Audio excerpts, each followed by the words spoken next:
Ça, c'est intéressant, c'est qu'il y a le Nigeria, et je vais faire un petit focus sur le Nigeria, parce qu'en Afrique, il ne faut pas l'oublier, c'est la première puissance africaine, c'est le plus gros PIB d'Afrique, je crois, autour des 500 milliards de dollars. C'est la plus grosse économie d'Afrique.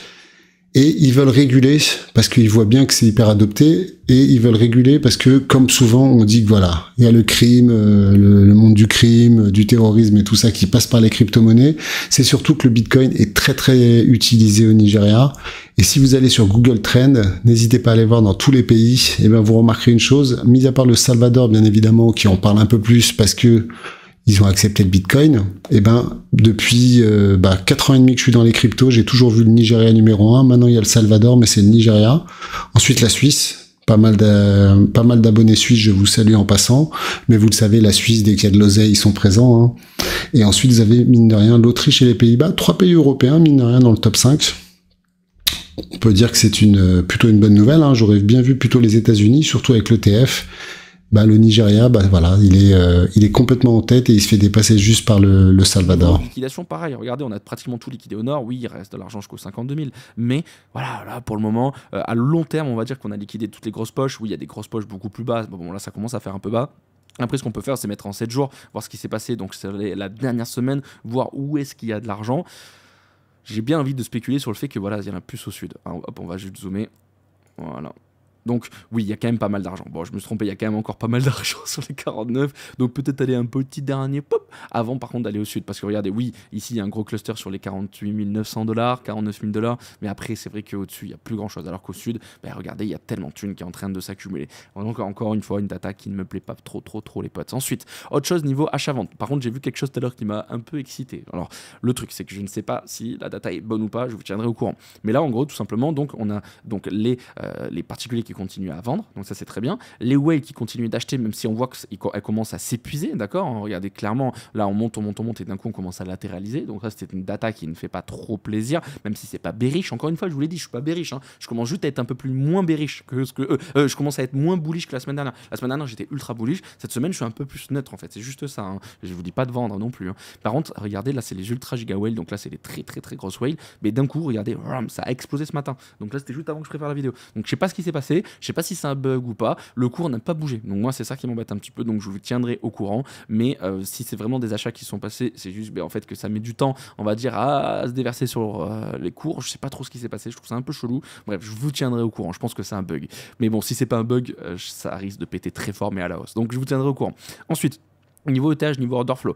Bon, voilà, moi, c'est déjà un peu plus joli. Hein. Donc, n'oubliez pas, en plus, on a juste tapé la première poche ici. Il y a encore trop de gens liquidés au nord. Hein. Vous allez voir, même, regardez, je vous le montre maintenant. Regardez, ok, on a tapé la première poche juste ici, mais regardez tout ce qu'il y a par rapport à Bitcoin, la différence. Donc, moi, je suis encore bullish par rapport à cette data-là. Voilà pourquoi, encore une fois, je n'ai pas coupé encore mon trade sur ETH. Et ensuite, regardez, on a tout simplement, on a l'OBV qui reste haussier, même si on voit qu'il se calme petit à petit. Regardez, hop, on a l'OBV qui reste haussier, comme je dis, mais qui se calme. On a un petit M qui est en train d'arriver là, mais pas suffisamment, on va dire de vente pour pouvoir me faire sortir. Ensuite, regardez, on a les spreads qui sont toujours négatifs, ça c'est le point positif, et on a les funding qui restent bas, d'accord, ils restent bas par rapport à ce qu'on a pu voir dans le passé ici. Donc, on va dire que sur ETH, pour le moment, le setup n'est pas incroyable, il y a un gros risque de chute, mais ça va, hein, ça va, c'est beaucoup mieux que sur BTC pour le moment.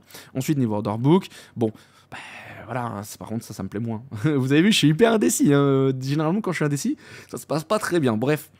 En fait, au nord, pareil, regardez, il y a pas mal de résistance sur les 2550. 2570, les 2600, etc. Donc pas mal de ventes. Après, il n'y a plus rien jusqu'aux 3000, donc ça c'est un bon point. Donc il faudrait juste passer en fait ces petits niveaux-là. Mais par contre, au sud, regardez, c'est vide. C'est vide jusqu'aux 2200. Donc c'est pour ça que j'aime pas trop non plus. Donc est-ce que ça va me faire couper? Non, parce que encore une fois, j'ai les datas qui sont bonnes, donc d'autres qui sont pas bonnes. Je préfère attendre un petit peu. Peut-être que je couperai agressivement dans l'après-midi pendant la session. Pour l'instant, je ne sais pas. Ensuite, niveau achat-vente, sur ETH, je reviens de suite. Alors, niveau achat-vente, voilà, ça c'est une data qui me plaît. C'est pour ça que je vous dis, il y a un peu des deux. Regardez, on a les particuliers qui vendent, hein, donc ça j'aime bien, sauf là, depuis ce matin, ça achète un petit peu, mais moi en fait ce qui me plaît, c'est de voir que les particuliers vendent, alors qu'ici, les whales achètent, donc ça c'est un très bon point, donc encore une data qui me laisse dans l'indécision totale. Le mouvement reste toujours haussier, pour l'instant. On en avait parlé, mais le breakout de cette résistance est très positif, et ce que vous devez prendre en compte, c'est que tant que le marché ne réintègre pas cette résistance, c'est bull, ok. Si le marché réintègre la résistance, c'est beaucoup moins bullish, et à ce moment-là, je pense qu'on ira faire un tour dans les 40 000 $, 41 000 $. Mais d'abord, il faut réintégrer la résistance. Donc tant que c'est pas fait, il n'y a rien à faire. Comme je disais sur Twitter, perso, j'ai pris un profit à 47 200 $. Donc c'était sur cette zone de prix ici. Pourquoi? Parce que c'était la dernière zone de stop pour moi avant d'aller pousser plus haut en fait. Donc tout naturellement, je prends un profit à l'arrivée de sommet et dans une zone où le marché pouvait potentiellement se retourner. Donc c'était juste ici. Bien sûr, je garde toujours mon exposition Bitcoin parce que je vois toujours pas de signal de retournement sur le prix pour l'instant. Et la zone qui va m'intéresser, bien sûr, c'est le comportement du prix au-dessus du sommet, bien sûr, si on y va. Okay, le prix pourrait consolider, comme j'ai dit, plusieurs jours ici, faire un breakout comme ceci, et si jamais ce breakout ne tient pas, là, pour moi, c'est un signal d'exit clair. Le temps que le marché redessine quelque chose d'autre. Pourquoi? Parce que ça voudrait dire qu'on a consolidé volontairement, de mon point de vue, sous la résistance, pour apporter des stops et des liquidations à déclencher un petit peu plus haut, et la réintégration serait un signal bearish.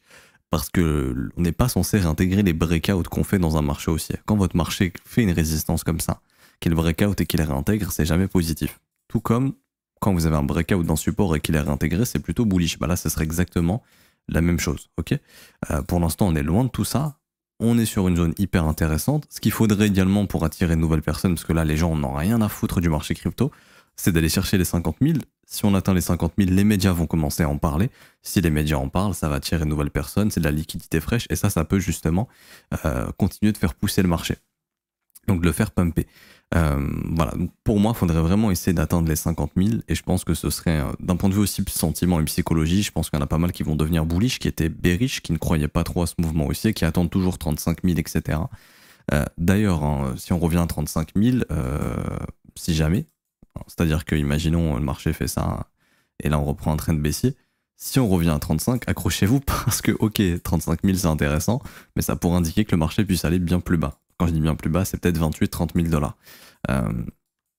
Du coup, je pense qu'il y a ceux qui attendent pour acheter plus bas, qui pour l'instant sont sideline, c'est-à-dire sur le côté, qui sont pas du tout dans le train, qui ont qu'une envie, c'est que ça dump, et du coup qui ont un biais bearish, qui sont peut-être pas encore là en train de shorter le marché. Il y a ceux qui shortent parce que justement ils sont pas dans le train et ils ont envie de racheter plus bas, et c'est eux qui nous poussent plus haut, hein, depuis plusieurs jours là, parce qu'on voit sur les dérivés, il y a beaucoup de gens qui se font squeeze. Ici on a vu les open interest qui ont pas mal chuté sur cette montée, donc il y a pas mal de gens qui étaient short qui se sont fait éclater. On voit que les fundings sont pas très élevés, donc il n'y a pas vraiment une grosse pression acheteuse sur les contrats dérivés non plus, donc le mouvement, il n'y a pas grand monde qui y croit. Donc c'est un sentiment assez mitigé, honnêtement. Je vois pas beaucoup d'euphorie ambiante pour l'instant.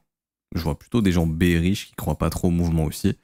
Donc ouais, ça me semble être ok pour continuer de monter, honnêtement. Et de toute façon, techniquement, j'ai envie de dire graphiquement, weekly, c'est magnifique ce qui a été fait. Si on met de côté le daily, le machin, on se met en close line, W de continuation, c'est super. On a breaké la grosse résistance ici que vous voyez des 44 000 $. C'est bon, ça a été breaké en weekly, belle bougie. J'ai envie de dire, d'un point de vue technique, c'est très propre, ok? C'est très propre. Et tout simplement, si on arrive à prendre le sommet des 49 000, le prochain objectif, c'est quoi? C'est les 52 000. J'en ai fait un short d'ailleurs ce week-end. Mais si vous retournez votre graphique pour gommer vos billets, hein, vous regardez pas le prix, vous regardez juste le graphique, bah ça, c'est un graphique qui est toujours baissier, ok? Et les prochaines zones d'intérêt, pour moi, elles se trouvent sous ce lot ici. On est déjà venu prendre ce petit creux ici, le marché a réagi mais il retourne. Donc si ça casse définitivement ici, bon, on continuera de descendre jusqu'à 52 000. Donc en réalité, on montera, ok? Ça vous permet de gommer vos biais, tout simplement, ici. Et on voit qu'il y aura une zone intéressante pour tenter à ce moment-là d'essayer de retourner le prix dans les 52 000 $, potentiellement, ok? 52 000, 53, 54, etc., etc. J'ai pas plus de choses à dire sur BTC, donc pour moi, vous devez vraiment surveiller les 45 000, ok? C'est un niveau extrêmement important. Faut surtout pas réintégrer le breakout qui a été fait pour moi ici en daily. Faut absolument maintenir ce breakout. Au niveau du comportement du prix en horaire, je vois rien de baissier pour l'instant, honnêtement. Maintenant, ce que je vois ce matin, c'est qu'on a créé une grosse zone de stop ce week-end. Vous voyez tous ces creux ici, là. Pour moi, ça va se faire déclencher. Donc, attendez-vous probablement à ce que le prix vienne dans la journée dans les 44 875, allez, 44 700. Il y a des chances que ce soit une zone de continuation. Donc, si jamais on vient déclencher les stop-loss ici et qu'on réintègre, il y aura probablement un signal de continuation et ce sera le mouvement qui nous ramènera pour aller chasser les 49 000 $ et faire un plus haut cette année en 2024.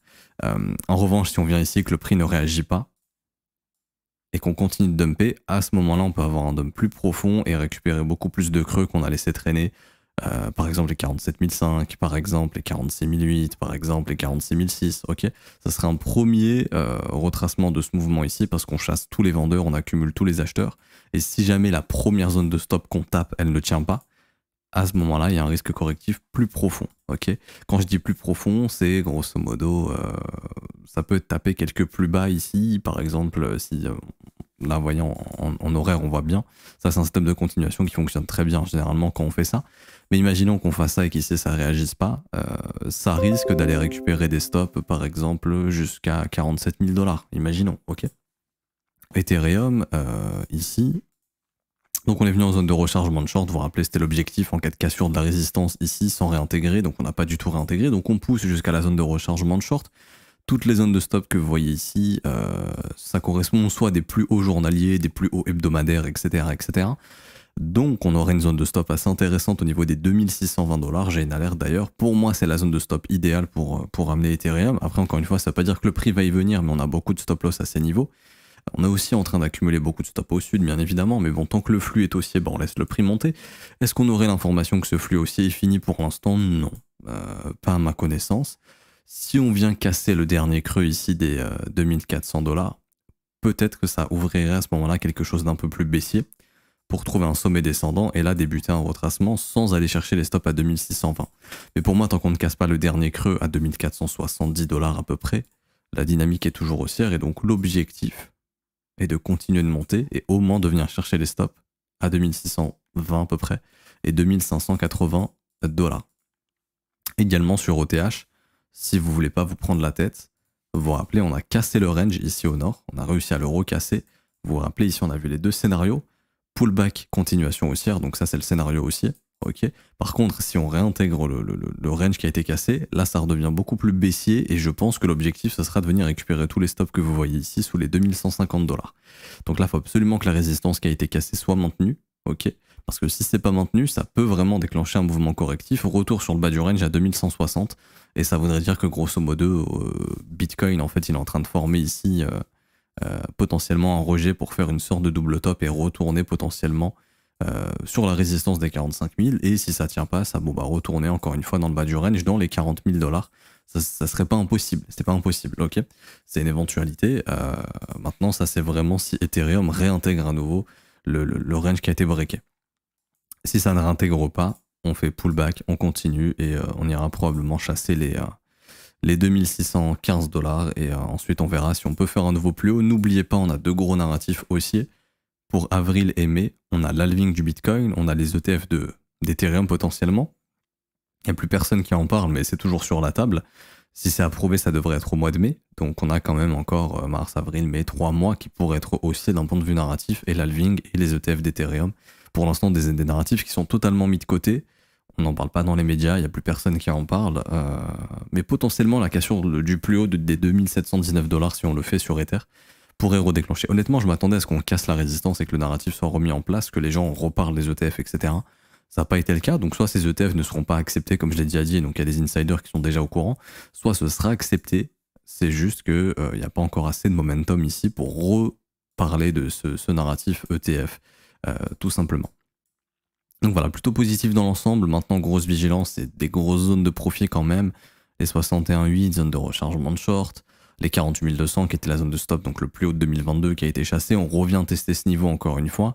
Bien sûr qu'on peut se faire rejeter ici parce que la dernière fois que le prix a été retourné, on a eu un gros rejet baissier, c'était ici. Donc on sait qu'il y a des vendeurs très puissants qui ont retourné Bitcoin dans cette zone et à tout moment ils peuvent le refaire. Ok. Donc soyez vigilants, c'est pas le moment d'être all-in à levier x50 x100 pour la prochaine hausse. C'est pas le moment d'être all-in non plus dans le marché. Là, vaut mieux récupérer des bénéfices à mon humble avis ou se hedger. Quand on arrive proche de sommet comme ça, le marché s'est retourné par le passé, c'est toujours bien de se protéger en amont d'une baisse potentiellement. Je dis pas de shorter, bien évidemment, loin de là, pour moi il n'y a rien qui indique un shorter ici, mais à prendre des bénéfices, oui, ok. Quand on arrive au niveau d'un sommet aussi important. Donc voilà, petite vigilance, mais je vois rien encore de très baissier, et à voir la réaction du prix en ce début de semaine.